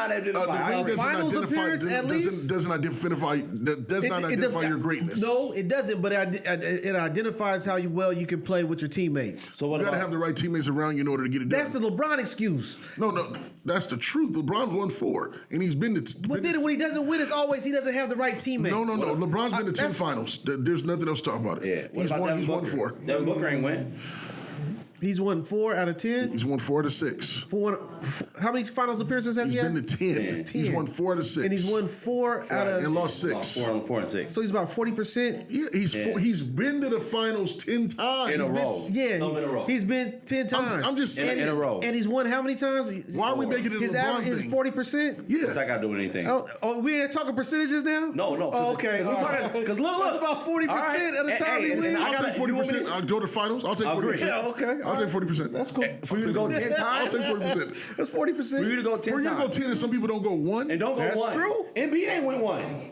That's true. Yeah. Look at who was saying ain't been to 1. Everybody else has. Everybody else has. Yeah, everybody else has. Yeah, everybody else has. Yeah, Butler has. I did say Booker ain't been, but Booker was there last year. No, the year before last. Booker was there last year, and Tatum was there the year before last. Yeah. No, Tatum was there last year too. Tatum was there last year. They both played each other last year. No, it wasn't Phoenix versus Boston. Who did Boston lose to? No, it was Boston lost to Heat? the Phoenix. Didn't win no championship, did they? With Chris Paul, he never won one. The Heat. It was Phoenix lost to Miami. no. It was. Hold on, let me see who won in the Phoenix West. lost to Joe or to and Tecumpo. Phoenix lost to Milwaukee when Tecumpo won. Right. And then Tatum lost to Steph. Tatum lost to Tatum lost to Steph, right? Yeah. So that's the breakdown of that. So I'm gonna give you the floor. You said it goes 5. I said it goes 5 because of, I agree with what you're saying. All them on that team 8, we're talking 6, 8 and above. We're talking about like killers. Like those are people who can really go. The only one that really can't go to me is Butler, but he's a defensive stopper. Just like Kawhi's on the other team because he's a defensive stopper. I agree with what you're saying. KD does kind of cancel out LeBron and Joker kind of cancels out Embiid. But for me, the X factor on it, as exact, you 100%. You said Tatum's X factor? 100%. If they both cancel each other out, I think Booker's the X factor. He can't guard Jason Tatum. Is he? I mean, you put him against Luka. No, that's bad too. What you mean? So Booker's. You saying he's just out there? Luka's gonna post him up. So Booker's gonna post him. He's gonna get in. No, Booker ain't posting him up. He's not gonna post him. He's gonna mid range him though. He got mid range. Yeah, I agree with that, but Yeah. you might be in foul trouble. But where does Tatum? Where does Tatum? You said Luka and Butler. Who is guarding Tatum? Who's guarding Tatum? Steph? That Right. can't be. That can't There be you an go. answer. Where's Steph? Steph is going to have to guard Tatum. Steph's getting done dirty like Hey, barbecue chicken. barbecue chicken. But you act like Steph is a liability though. Steph defense, he is. He's gonna put up points though. No, on he's got to defense. guard him too. On the defense, You he can't. is. Yeah, he's not the same size, right? Right. I get that. Right. But he's gonna put up his But it's gonna numbers. be a His cross- value is gonna be out there. No, Y'all act like he. Okay. It's gonna be a all right. cross Every matchup. time we talk and Steph is in the conversation, y'all try to cancel him out, and I don't think that's. I don't think that's valid. I'm not. Listen, He's in the list, but y'all, even when we talk top 5, top 10, y'all go after Steph. Y'all still go every time we talk. I agree. We talk. Y'all go I after agree with Steph. you and Steph. No, I agree. When we're talking about top I'm just 5, saying. I said if he won that championship, I told you. I said that. I said for me right now, he's like 7. I said he's ahead of KD in the list. I'm going to tell you this. I'm saying in this matchup. This, for sure. Look, if we go back to the first episodes that we put up, everybody's like, man, you in that conversation. It was a conversation about Steph and Bron. It always boils down to Steph. Y'all always going after Steph with the slander. It always happens. No, not at all. I agree with you on one of them Steph episodes. I know I have. I agree with you on I've never had any Steph slander. I'm a fan of Steph Curry, but what I'm saying is, in this situation, defensively, in a 7-game series, he is going to be difficult for him to guard. Yeah. Now, Jason Tatum's not going to guard Steph Curry. They're going to put the best defense player. It's going to be either LeBron or it's going to be Jimmy Butler guarding him. And I'm not saying that they can lock him up by any means, but they are going to slow them down because they're going to be physical with him. Yeah. But who does he guard? He doesn't have a chance to guard anybody out there. At least everybody, I will say this, at least everybody on A's team can guard somebody on B. Steph is the only one on B that can't guard. Well, Luka might have a hard time dealing with Devin Booker, though. It might be tough for him to deal with that. But then you hide him on Kawhi. That's why I said him against Kawhi, right? You hide him on Kawhi. Come on, Kawhi in his prime? I'm not knocking Kawhi? Come on, man. He's too strong. He's too big. He's too long. He's elite. That's why I said it'd be a great matchup. It'd be a great matchup. You never said who Steph these up. I don't know. Only person I can put him on is Tatum. That's it. Or Luka. Tatum's 6'11". Tatum or Luka. I mean, we know he ain't gonna have a size. That's what we go. That's what we know. But I know he has value because he gonna add up. But can I give you credit on something? And they gonna have to guard him. Where it does give your guy credit that he's even on that list with those. Yeah, but that's like he barely made it, man. No, I'm not saying that. This guy. I'm talking about rings, man. I'm talking about at his height. He got legitimate rings. No, he does. He's one of the greatest ever. That's what I'm saying. Him and LeBron in this era are the greatest. That's what I'm saying, though. But his value as the greatest doesn't get weighed like that in this conversation. Because he's not, like Magic Johnson even said, he still has work to do. He put Isaiah Thomas as a point guard taking himself out. He said Steph still got work to do. Yeah, Steph didn't even put his. Did you see Steph's top 5 list of all time? He had Shaq on there. He had Shaq as his center, Tim Duncan as his power forward, Kobe as his small forward, Jordan as his shooting guard, and Magic Johnson as his point guard. He didn't even put his up on there. Yeah, it can go multiple ways. Well, I mean, that's just humility. You know what I'm saying? Oh, look! Oh, you're right. Moving on because that topic will go on for the rest of the show. Quavo gets robbed on a yacht at the same time of the album release. Now, RK, I need you to expound on this a little bit more. I really, it's something that caught my eye. I really don't have much more, but I'm just suspicious of the timing, man. I hope it's not true, but I'm starting to see a lot of coincidences with releases of promotional material at the same time as stuff happening. Things that make you go, okay. Yeah. Okay. Do we all do it? Things that make you go, You know what I'm saying? It's like, have you ever seen a person with no eyebrows get surprised? Right. Never have. Right. So please explain a little bit more. So I'm looking at this situation, and it kind of carries over to the Jamie Foxx. I hope that the situation with him was a health scare, and I'm hoping that he's over it. Mm-hmm. But I'm also suspicious because that movie They Cloned Tyrone was just released, right? And that's the same time that he pops back up and he's able to post, drop a video. I don't want to put that on him, but just the nature of things, man. I don't know what to believe anymore in social media. Everything seems like it's fake. Yeah. So it just, I wonder if these guys are really pulling publicity stunts, or is it really? You talking about with the health? Yeah. At the same time, like I ain't saying that health issue really could have been true. Yeah, like, it really could be true, but it's like you got to social media and the way things are. Right. You got. I mean, people think he's cloned now. People think there was a lot of rumors about what happened. Nothing. He never showed his face during the whole situation. Oh, talking about with the whole what he was going through. He never did any videos in the hospital or whatever. Nothing. He was going what I'm saying? But then he pops back up doing a video. He looked like he lost some weight for sure. He was a lot longer. You know what I'm saying? Yeah, no, he really did. When he was skinny, he was like, he was a little bit light skinned too. Yeah, I thought it was a hard light. Like I said, you're right, but I don't want to even believe that. You know what I'm saying? I told y'all. I don't think that topic alone. I told y'all before. Look, I'm a believer. If anything happens in Hollywood, anything happens on television, cartoons, anything, it's already been done. So that's my opinion. That's what I'm sticking to. Look, if he has a call, I'm agreeing. Like if it's already on here, like ain't no way. Look, hey, I'm a believer. The Mandela effect, you know what I'm saying? Yeah, It's like a real thing, man, with the Berenstein Bears and the Berenstein Bears and all that. Right. There's some real eerie stuff going on, man. Well, did you just see that they showed the plane was flying in the air and they said like a UFO thing flew past it at lightning speed and they was like they never seen it. You know what I'm saying? I'm like, man, why do these planes just keep seeing stuff in the air flying around? Crazy. And it wasn't no plane, it was like an object that you remember like Star Trek how it has the little thing? Right, it was moving. I'm like, what do you do? What is up there? Something is going on. Man, something is happening, man. I mean, I go back to the. I don't want to be like look, it gets into the. No, go ahead. Go down to a dark hole, but I was worried about. I remember when the World Trade Center thing happened, man. In Building 6, they were talking about Building 6, and they never explained what happened there. You know what I'm saying? Yeah, it's a conspiracy, but I heard. I mean, like you said, you were going down a dark hole. Yeah. Go ahead, let's go down. I don't know if I'm going too far down there, but I did hear. I heard they had bombs and stuff planted on the bottom of that explosion before that World Trade. Listen, see, I take that back. I don't want to go into too deep in my conspiracy. But I'm like, dang, you're not lying. Like, there's some it's weird crazy stuff. Like, how does a plane get hit in the middle of something, but collapse? Complete, like you see destructions like when we see the Tacoma or the Kingdom go deploy, right? And everything was on top of each other, right? Because they had bombs at the bottom of it to blow it up for it to come straight down. That's the only way something like that's gonna go straight down. So I'm like, if I see something like that go, I'm like, I thought at least tip over. Or if it got hit like that, it'd be sideways. But I'm like, listen. Well, I mean, first of all, just even if you go back to even talk about 9/11, to actually physically watch that footage, if you were imagine yourself in New York City. So I went to New York obviously after that happened. Yeah.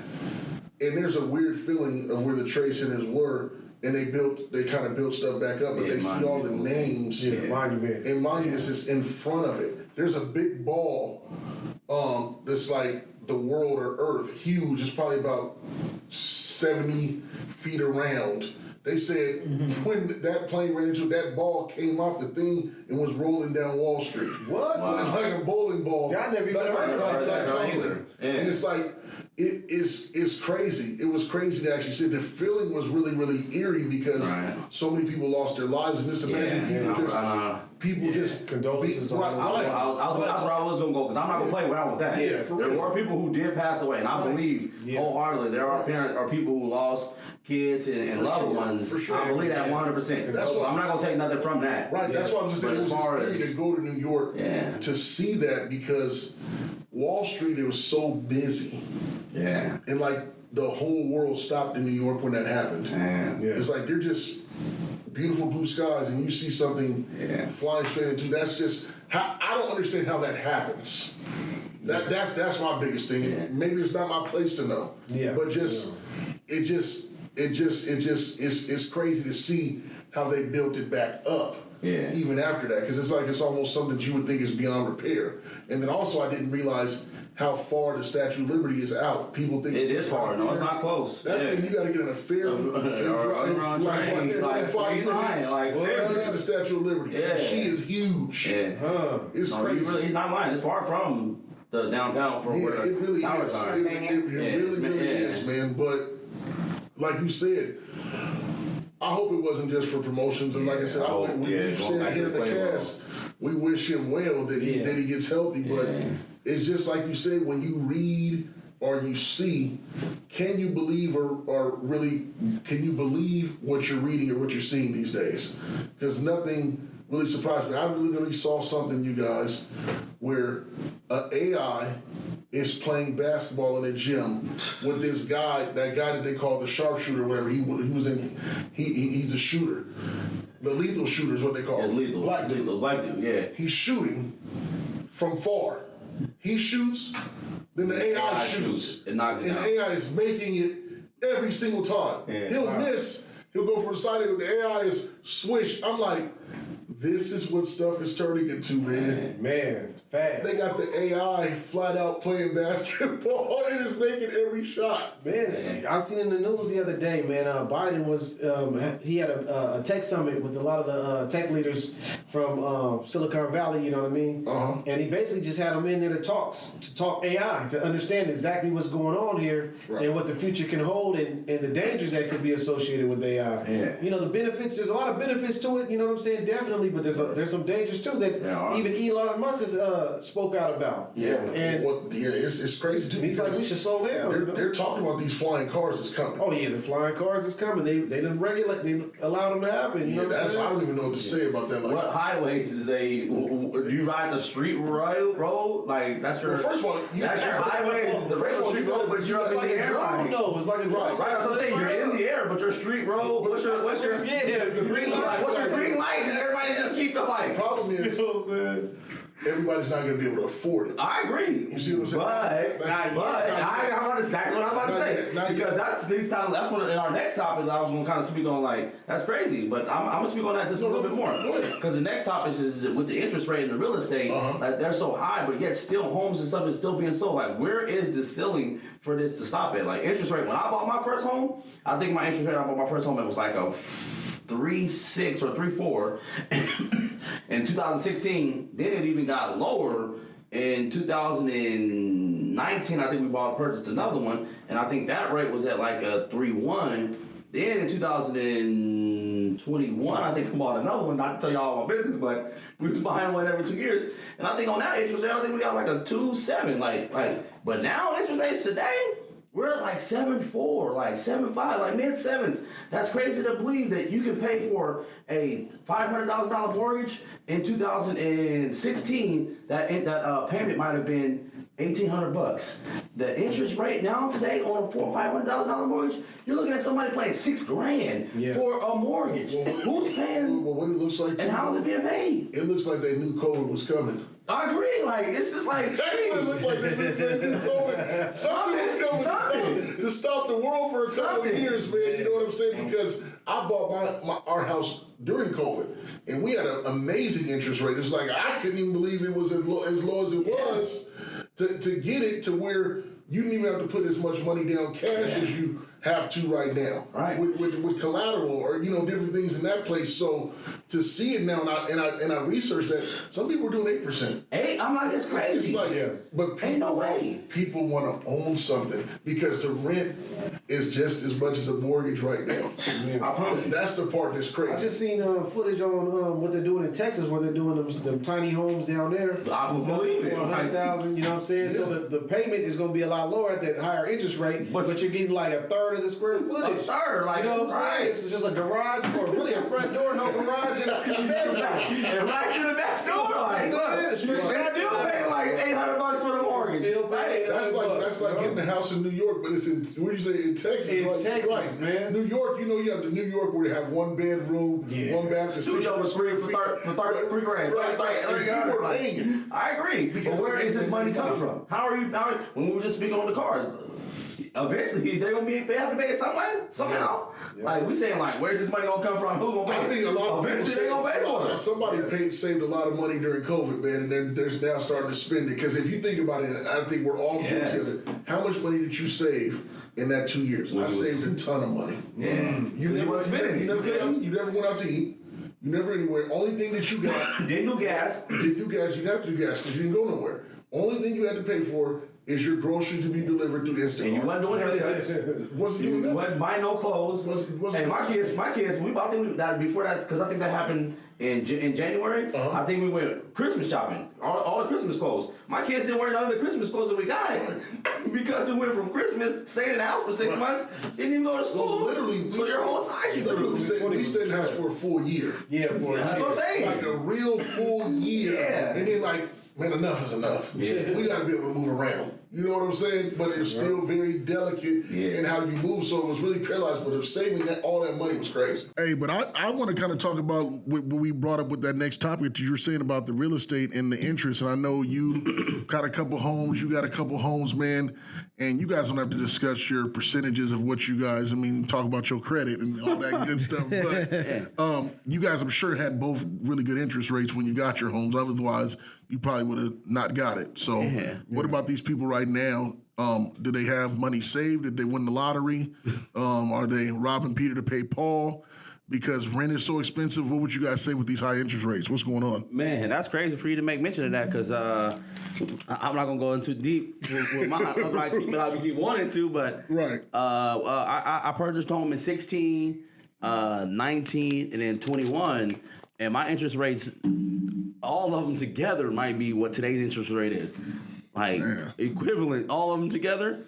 They might be the same mortgage for someone paying a 7.5, 7, 8% interest rate right now today is the same interest rate. And I got 3 of them. Yeah. I think, I got 2 things I think about when I think about these interest rates. First thing is that I think it's going to be like a teeter-totter. With interest rates went down because of the situation we were facing as far as the economy was concerned. Yeah. They had to lower interest rates to get everything going, to get the money flowing again. They did lower the interest rates and it got the money flowing, but they basically left the gas pump on too long, and things started overrunning and spilling all over the place.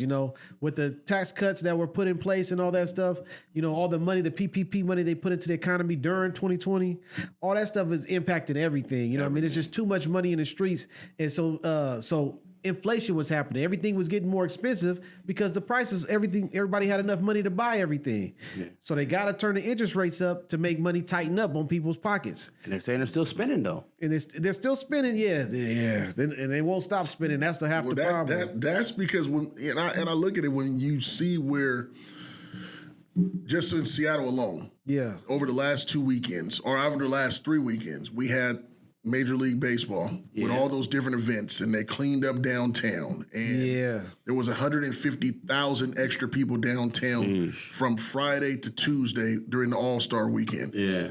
How much money did those restaurants make? How much money did those hotels make? You know what I'm saying? You had Fat Joe was in the building. Yeah. You saw Derek Jeter was in the building. Everybody was here for these All-Star events. You know what I'm saying? Yeah. And then this past weekend, it was really not safe to go downtown. Taylor Swift. Oh, my God. At Lumen's Field for Saturday and Sunday. She sold it out. Yeah. Both. Yeah. Both days. And it had floors. So the ground sold out. Right. So you had Taylor Swift. You had a Storm game. You had the Mariners game. You had the Bye to Seattle. Yeah. And you had the Capitol. I think there was a soccer game there too. And everything was happening pretty much in the same time. Yeah. So you can't tell me that money ain't out here. Money ain't out here They're because spinning. First of all, gas alone to be able to drive from here to there. To anywhere. Was it 470s? You got to I need to know. You're going to Safeway to get that discount. That's what you have 470. But see, here's the flip side of Safeway. You got to go to Safeway to spend $100 in order to even get the discount on the gas. Oh, yeah, that's right. You see what I'm saying? Yep. And the grocery stores are ridiculous in what they're charging for stuff. Yeah. The only reason why I go to Safeway is because you can get a 2 for $5. And I had I went to Safeway and had a handbasket full and it was $120. Just a handbasket. Yeah. Who fills up a handbasket for $120? Right. Exactly. You can use back ridiculous. Expensive salami. Right. Yeah. Right. In 05, you was filling up a cart for $1. Right. But see, you filling up a handbasket? But they're basically making us pay for all that money they put out for PPP and everything. We the ones who's paying. We are. Absolutely. That's foul. And guess what? We have to live. And we're still paying it. Well, think about we say it's foul. Did you ever think the dollar store would go to everything is $1.25? And it's not even $1 no more. It's $1.25 and up. But see, it says and up. Look, and up. This might be $2.50. Right. Well, this other thing might be the pizzas are $5. They get this right. And what are we seeing though? We're starting to see a lot more dollar stores, but a lot more grocery outlets and stuff like that too, because people don't got that money like that. You know what I'm saying? Right. Like I said, but they somehow are still spending it. They're at the casino. They're not stopping. They're in the casino losing it all. Could be too. Or sports gambling. Or they could be winning. Or sports gambling because now that it's legal here in Washington, you know what I'm saying? saying? Even at baseball field or at ballparks. Right. And until it slows down, the interest rates will continue Still to go rise. up. Yeah. And that money's still going to be made to pay for them flying cars. And then also you got to think about how long has downtown streets been messed up? And how long has Tacoma Streets been messed up on the freeway? The highway, you talking about the freeway? The freeway. Tacoma freeway has been since I've been a kid. Right. 36 years. Yeah. I'm like, bro, it's never are gonna they be building fixed. over there? what are you doing? Whoever's putting money on this highway, Right. you're paid. Your tax dollars at work. You are That's what I'm paid. saying. That highway once you get into Tacoma after you get through Fife, Right. the highway right there is Immediately. always bottlenecked right there between the casino and the Tacoma Dome. You got to go early or you got to go late. One of those. Because if you're in the middle, it ain't happening. It ain't happening at all. You're not getting through. You're not getting through. You're right about that. And I've been there my whole life. And I'm like, what have you done? This looks the same exactly how it looked when I was there in 06. Like, bruh. But the other thing that's happening with these houses though is that corporations are buying a lot of them. That too. And that's driving up the cost. You know what I mean? Because they're willing to pay cash for for all these houses just as a storage for money. You know what I mean? Right. As a tax shelter. Yeah. And it's affecting us regular folk that are buying houses or young investors that are trying to get in the game because corporations are buying everything up and making. And they're buying it up at bulk, right? Yeah. Multiple. Do you think as time goes, these corporations who are buying them up will eventually have it all and eventually have a general basic income and it be this amount? Monopoly? Make people and make people who have homes who are trying to rent them out to people be like, look, this is what everybody is. This is what the going price of it is. It's this is what already you gonna like have to that, do. right? $3,000, $4,000 for a house. You know what I'm saying? Like you said, who got? Yeah. I couldn't imagine at 20 years old having to try to get my first house. No way, $3,000, $4,000. Come on, For me to man. pay that as a mortgage. And you only making $17 an hour. Right, You know what I'm saying? so here's $18 an a hour. way that I deal with it because obviously I'm in home security, right? Yeah. So you got new homeowners that come in place, and then you got people that are renting. And sometimes I ask the question, if I'm not too personal, what was your interest rate, or what are you paying per month? And they're like, man, because to get in this house it costs an arm and a leg, and they're just like, a minimum of $10,000 even just to get in, to be able to do anything. Yeah. And it's just like, because most homes, they're buying the older homes to make them cheaper, but they got to renovate, which costs more money. Yeah. Right. You might as well just buy a new home that they got everything already done because the renovations agree. is If you can costing. afford it, though. Right. Once again, that payment gonna be $8,000. Right, but the Yeah. renovations is costing $40,000 to too. renovate. Yeah, but so you gonna so who wins? You gonna pay $40,000 over a 20-year span. You ain't gonna pay no $8,000 over a month. Yeah, that's true too. But then on the flip side of that, if you get that low interest rate like us, you bought at the time when the interest rates was low. Now you kind of locked in because you don't want to give up that low interest don't. rate Well, yes, for the you don't. same You don't wanna house sell or it. more. Right, because there's no moving up my no more. house, You know what I'm saying? I bought my house for $500,000. Yeah. And right now it's closer to the million side. Yeah. But if I sell it, I gotta spend $1 million You to gotta get what spend- you Exactly. want. So You it's get like the same you thing or better, gotta yeah. stay put. Yeah. You gotta stay put. Get locked in. this market. You know what I'm saying? So it's just like everybody talks about it, but it's better to own a piece of land right now because and hold on to it. It's almost real though. Because the corporation is going to try to rent it to you. Right. That's For- it. for Exactly. real. They gonna buy it You all ain't and rent it to rent, you. you ain't getting no money back. Look, at least if we own it, Right. we Yep. can at least see something if we sell it. And if you guys in situations where you have multiple, Yeah. If just in case you needed to just sell one off, if you needed the liquid cash at that time, that might help you at the moment. If Yeah. you just absolutely needed it, you know what I'm saying? Or Right. something Yeah. came up Right. where, boom, I got to sell this for almost $1 million, Yeah. and you got that in your bank account. That also looks good to see that in the bank account. It bro. You know what I'm saying? feel good, Right. But at the same time, like we were just saying, once you do have that million or whatever it is, you're putting it back into a 7% interest. Yeah. Yep. You're They're right. just taking it from They're you. just taking it right back They from you. vacuuming all It's that like, money up. Come here. Yep. This is the world we live in. Exactly. Phil Collins taught us that in the 80s. So this is the world we live in, man. Crazy. Man. No, Crazy. but the blessing is knowing that if you do have a property, hold on to it. Hold on to it. That's my Yeah. advice of being a homeowner. Hold on to You it. guys out there that are looking, Hold on to it. renting is only cool, I think, when you're young and you're trying to find your way, but you want to own a piece of property. Yeah. Because otherwise you're just paying for somebody else's rent. Agree. You know what I'm saying? At least you got to get invested. You be paying for your own or something for the future for your children. And I'll add something to that. Yes, sir. As we've seen these prices go up for rentals, for people trying to get into rentals, like you said, 10 grand or better to get in. Yes. When you own, you have control. As long as you don't get that adjustable mortgage rate, you have control. Yes. You're not going to get priced out. You're not going to have to search for another home. Right. You have your own. And I'm a believer of if you have obtained it, if you're not advancing in the property, if you're not doing nothing. So like if you do sell, if that's not getting you a bigger home, or like you say, paying for kids to go to college or whatever it is, if you're not advancing in that money in some way, some shape or form, just keep it. That's just my opinion. Keep it. Yeah. Yeah. You've already obtained it. Why do you want to keep it? Why For me, I never, growing up, I never had an individual in my family buy a home. And so I'm trying to think, did I buy my home first or did my brother buy his home first? I think I bought my home first. I was the first person in my family that I know of, uncles or aunties. I don't know if they had homes, but I was the first person that I know of. I take that back. I lied. My auntie in Atlanta, I think she owns a mansion or something. She was a lawyer, so she had a little bit of paper. But I think she's the only individual that I know of who has purchased a home and who owned a home. But for me, that's my opinion on keeping it because it's just to me it's a box that continues to grow. Whether it's growing $1,000 a year, whether it's growing $10,000 a year. I've never seen that box ever shrink. One of my good mentors who's been in the real estate game about 20, 30 years, she said she's never, and I was really thinking about it, when have you ever heard of someone renting a house and paying less than they did a year ago? I've never heard rent go down. Ever. Like I've never. It never goes down. It never goes down. It always goes so up. if you've obtained that box and you're renting it out, the only thing it can't do is go up. It can stay the same or go up. And so for me, when I purchased my first home, I never thought about getting the second home.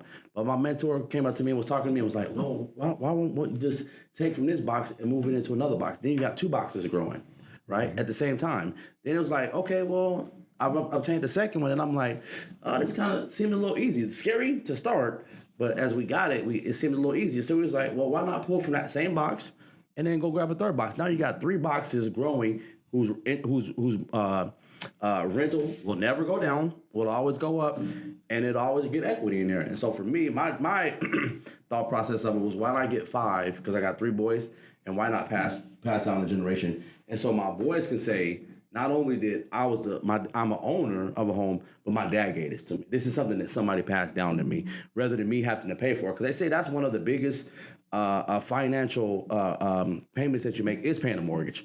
Sure. It's higher than your car. It's higher than your insurance. It's higher. The biggest part of your money when you have it, the biggest check comes out is your rent. So if my kids never have to pay for rent when they get older, why not? Yeah, that's my opinion. A beautiful investment. That's why I got mine. Beautiful. The only thing is taxes. You know what I'm saying? And the only thing is you pay taxes on it. And that's property taxes. And that go up or down depending on what the area is. Because there's property taxes in Washington. Amazon, Microsoft, Boeing, all those things come out here. It's booming. And property taxes is going to go up. Right. Mm-hmm. But I would rather pay property tax, which is $6,000 a year, than for me to pay a mortgage payment, which is $6,000 a month. Yeah, that's true. You know? You got any more insight on that, RK?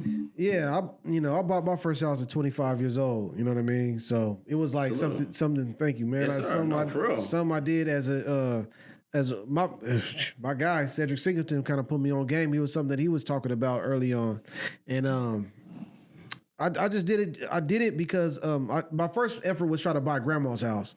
You know what I mean? I was trying to look into buying grandma's house, and I was trying to make a decision on starting a business at the same time. And I knew that the banks weren't going to give me any money. But if you have a home, you can leverage that home to get access to money to do your business. Right. Long story short, it didn't work out that way. Grandma's house, a lot of things happened in that story, and unfortunately, we ended up losing that house. You know what I'm saying? But I ended up getting my house. I bought that house on my own with the help of my father-in-law. He kind of helped out with that, reached out and helped us out, and really put us in position to do some things. You know what I mean? Unfortunately, though, the 2008 housing crisis happened. You know what I mean? And when that happened, that really put us in a corner. And we really could have withstood that, but I made a bad decision in doing the adjustable rate mortgages, which was being pushed.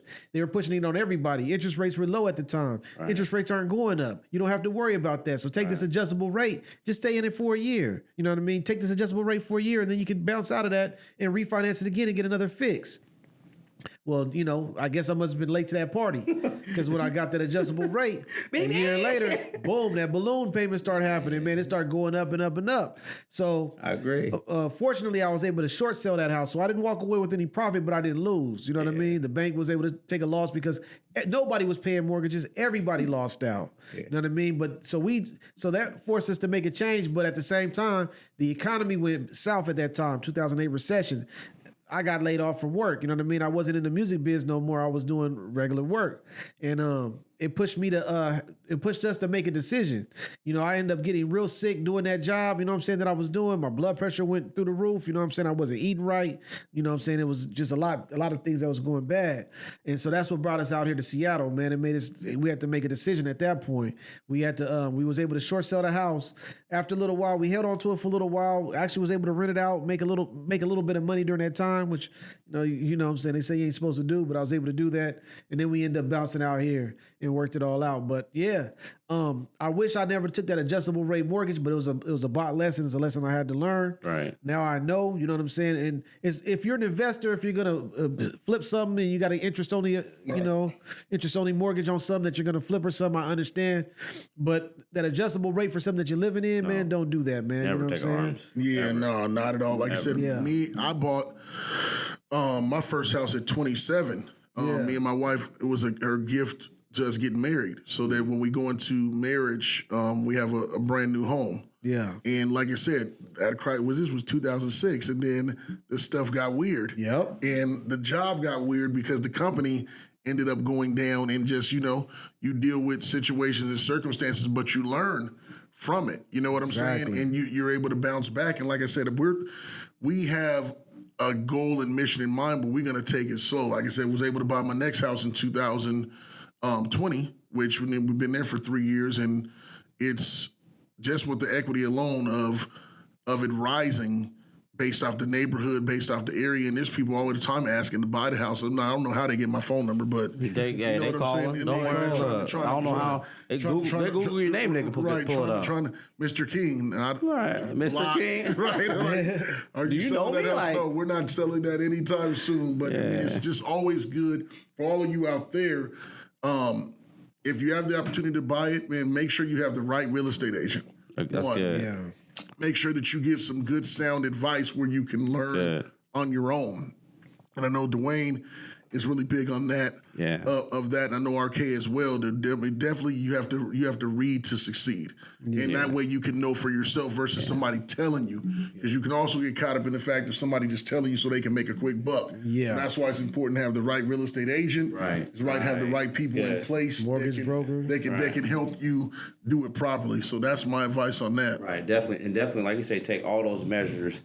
You do say reading. They say, this is what the old tell was: if you wanted to put something, or if you wanted to keep something from an individual, put it in a book. You're less likely to read it. But like I said, I'm not a reader, but I married a reader. So when I married her, we became a reader together. And so and also at the same time, like I was saying, surround yourself around individuals.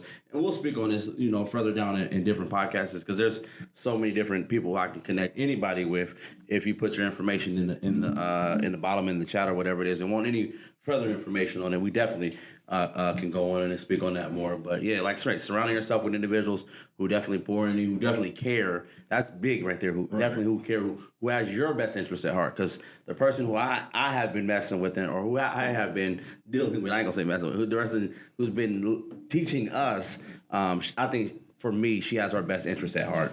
And that's if someone sees you first as a friend or as the individual that you are, I think it's best that way than for them to just see you as a dollar. Yeah, for sure. Yeah. You got any closing words on that topic? I think he wrapped it up pretty good. You know what I mean? I mean, basically, do your research, do your Googles, but understanding what you get into because there's a lot of contracts, a lot of words. Yeah. You know what I mean? There was language in my first mortgage loan that was pertaining to redlining and things like that I wasn't even aware of. You know what I mean? Yeah, for sure. Yeah. So there's you got to read them contracts, man. Just read them contracts. They are long. Yeah, yes, they are. Know what you're signing. My wife is definitely a reader. She's attention to detail to the T. Like I'd be the one like, let me. She's like, no, we're not signing anything until I read through this thoroughly. Exactly. When you sign, man, it felt like it was like an hour, but I think it was like 30 minutes. But my hand was hurting from front, and they had it lined all up. the pages they got. It was like they had it all flipped and in a certain stack in a certain way, and I'm like, man. And then don't go in there and have someone else on the mortgage says you got to sign it, and you flip it over to the whoever else is in there, and they got to sign it. I'm like, ours probably took like at least a good 45 minutes. I think we might have had at least some snacks in there. They're like, look, bring the snacks in. Yeah, that sounds she was here a long time signing no papers, and we've done it 3 times. So that sounds about right. But nah, man, you guys, if you have the opportunity, man, it's always good to establish good credit too. That'll help you early. Oh man, that'll help you early. That's another thing. Like even though these interest rates are high, the approval for you to get approved for a loan, I think when we purchased our first one, I think it might have been like a 620 would have got you in the door. And they're like, now it's like a 740. Yeah, for sure. Like, who has the 740 is? I ain't saying that's great credit, but that's great credit. That's good. That's really good credit. Your credit report that it says it's in the green. That's good credit. You were really good. It may not be right. That might not be excellent, but it's really, really good credit. You can do about anything with a 740 right now. 100%. That's a fact. And so I'm like, she's even that's high. So I'm like, I feel terrible for kids that are trying to get into the game nowadays. Just getting started. Like you say, newly married, these 21-year-olds are trying to get in them a family home, and it's like... Yeah, it's tight, but it's right, man. Yeah. It's tight, but it's right. Yeah. Hey, man, we appreciate that portion because that's just... And trust me, we're not just sports guys. This is all well-rounded, man. This is 3 young men that kind of have their heads on pretty straight, that has families, that owns property and kind of knows. So we're just spreading the good news, man. It's good. And this part right here, we're going to take a pause for the cost because this part right here is actually going to be brought to you by the Only Pod Can Judge Me crew. Come on. Like I said, man, we are out here. We're trying to take this to the next level, and not only us, but the crew behind the scenes, the Rakayas, the Benjis, the Sayas that help us put this whole thing together. But we're gonna give a huge shout out that is gonna be brought to us by this crew because we have some things in the works, ladies and gentlemen, that are coming. Yeah. And it's just gonna be good for not only ourselves, but for the culture and us moving forward. And then I'm going to go a little bit deeper because it's not only the individuals who we see in the room or who are behind the camera, but I think it's our spouses also. And so shout out to our spouses who allows us the space and opportunity because like you say, we are all family men and we do have children, but who's at the house taking care of them, allowing us this opportunity for us to express. And like Dave was saying, we're not just individuals. I know we talk a lot about sports and we do a dibble and dabble a lot with the sports and the music situations, but we are men of integrity. There are life situations that we do go through that we are trying to encourage other young men, to do better or down a better path. And so I'll just say that, like, man, I appreciate you guys. It's always love, blessings, and all that. And so definitely, that's what we're saying. That's what's up. Did you have anything, Arcane? I mean, I don't have much more to add. You know what I'm saying to that? You know what I'm saying? I feel where you guys coming from, and I hope that people are really listening to what we're saying. You know what I'm saying, and taking notes. You know what I mean? Because there is some valuable gems right there. Agree. So. For sure. You guys ready for this part? Come on. A little bit of rapid fire, man. We're going to make it tough on y'all just a tad bit. Need y'all to tap in with us with this part. Hey, put y'all's comments down below. Y'all can pick one of these 2 topics or whatever it may be that he has to. Put y'all's answers in there. We wanted some feedback, man. Let us get some feedback. Come on, man. Tap in. We're going to start off with this. Who would you rather have dinner with? Martin Luther King or Malcolm X? Martin Luther King. Malcolm X. Reason? No, just who would you rather have dinner with? That's sit down. All right. Who would you rather get game from? Mark Zuckerberg or Steve Jobs? You can't miss with either one. I'm going to Zucker. I'm going Steve Jobs. Oh, you guys are opposite of both. I like this. We challenge y'all a little bit today, baby. Funnier comedian to you, Dave Chappelle or Martin Lawrence? Dave Chappelle. I'm gonna go Martin Lawrence. Chappelle's cool. I'm just get some Martin Lawrence. Okay. Yeah, I go with Chappelle, man. Plants or flowers? Plants. I'm roses. You guys are opposite on everything. I like this today. It's a little bit tough. You guys ain't. All right. Krispy Kremes or crumble cookie? I'm going crumble. I'm a cookie here. I was gonna say Krispy Kreme. You know what I'm saying? You got it, man. Okay. Yeah. Colgate or Crest? Crest. I'm gonna go Crest too. That's the only one I get on. But Colgate at one time. Look, Colgate with the little shoes, little small little joints. I was gonna say Aqua Fresh because it got the multiple colors. But Colgate or Crest? The pink Aqua Fresh joint was here, but I'm gonna go Crest. Yeah, because I do it on toothpaste. Different Strokes or Webster? I used to watch Webster though. I don't know. I ain't watching either one. That's before your time. That was before my time. Look, okay. I'm an 80s baby, bro. But I think this was out, man. You gotta ask him, Bart Simpson or Stewie. There you go. Man. Oh, okay. Simpsons or the Rugrats? Okay, then I'm gonna go there. The Simpsons or the There you Rugrats? go. That's my age. Simpsons or Rugrats? I'm a Simpson. Rugrats was cold though, but I'm going Simpsons. Simpsons or Rugrats? I never watched Rugrats. That was before. That was after. No, it was still our time. It was on TV, but I wasn't watching it, man. I was off the porch. Okay. As the boy said, I was gone. Your best Tupac verse, your best Jay-Z verse, your best Biggie verse. Man. So Many Tears, Tupac, man. Okay. I'm gonna go Mama. Dear Mama? Dear Mama. Okay. Tupac. What about Jay-Z? I'm gonna go. What's the on the Black album? Like it was like it's the Black album. H to the is Not guilty, y'all got to feel not real for me. Come on, you know, the funny, I got a verse, but you know the song. You know what I'm saying? Because I don't want to. Oh, is it appropriate? Yeah. Okay. Okay. Yeah. What about Biggie? Oh man, man, he got so many, but I'll go to that, Armed and Dangerous. You know what I'm saying? I'll go to that verse, man. You put him in that ball, man. It was dope. What's your favorite podcast? Come on, Only Pod. Come on, man. I'm gonna go Only Pod. Only Pod can judge us. Come on, man. Ladies and gentlemen, boys and girls, people of all ages, that is a wrap. Man. Another episode is done. But I will say this before we go. I need you guys to check the crossover out. This week. We're Only back Pod this is week. in the building. We got the sweatshirts, we got the hats, we got the shorts. The merch is here, and guess what? The merch is coming. For Only Pod. Only the Pod. merch is coming for Only Pod, y'all. I promise you. Don't know the prices? You can check the crossover website. You can check the crossover website and have the prices on there. But be there this Saturday and Sunday from 12 o'clock all the way to 4:30 at the last game. You don't know who's going to show up this weekend. Shout out to Jay Crossover and the Crossover staff and Only Pocket Judges. And before we get going, look, y'all like, subscribe, share, hit the button. We out here. Tell your friends about us.